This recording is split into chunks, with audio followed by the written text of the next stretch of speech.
قل بفضل الله وبرحمته فبذلك فليفرحوا هو خير مما يجمعون. بسم اللہ الرحمن الرحیم. اقترب للناس حسابهم وهم فی غفلۃ معرضون. قریب آ گیا لوگوں کے حساب کا وقت، حساب سے غفلت کا فتنہ، جس میں آج ایک دو نہیں، فوجوں کی فوجیں ہی انوالو ہو چکی. لوگوں کے حساب کا وقت قریب آ گیا، پھر بھی وہ بے خبری میں منہ پھیرے ہوئے ہیں.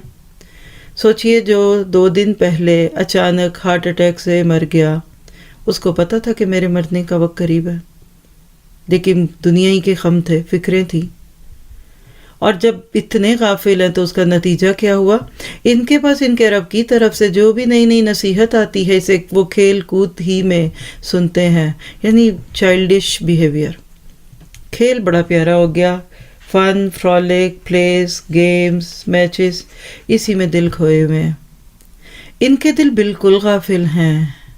اور ان ظالموں نے چپکے چپکے سرگوشیاں کیں کہ وہ تم ہی جیسا انسان ہے، پھر کیا وجہ ہے کہ تم آنکھوں دیکھے جادو میں آ جاتے ہو.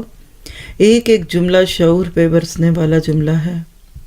صحیح بخاری کی روایت ہے 6537، حضرت عائشہ صدیقہ راویہ ہیں. اللہ کے نبی نے فرمایا، جس شخص سے بھی قیامت کے دن حساب لیا گیا بس وہ ہلاک ہوا.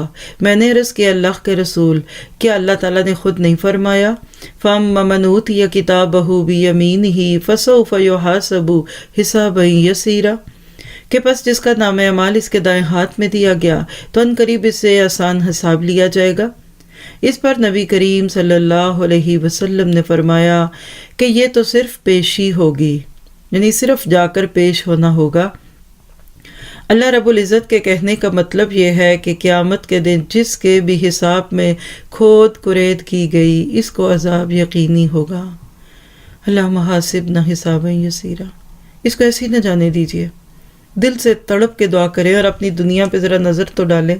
اپنی الماریوں کو ذہن میں لائیے، اپنے کچن کو لائیے، اپنے زیور کو لائیے، اپنے بینک اکاؤنٹ کو لائیے، گھر کی سجی سجائی چیزوں کو دیکھیے.